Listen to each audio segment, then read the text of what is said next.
Mina olen Reigo Ahven ja täna ma olen siin Maidla rahvamajas, kus toimub noorte inspiratsioonikonverents Ma saan, kui ma tahan.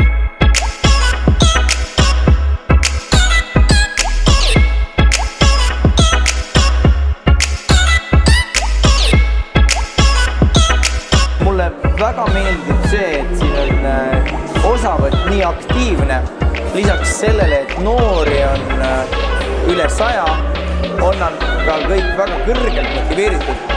Ja mulle meeldib, et tegelikult see ei ole midagi sellist, et nüüd tühjast kohast tehakse inspiratsioonikonverents, vaid tegelikult noored juba on väga inspireeritud.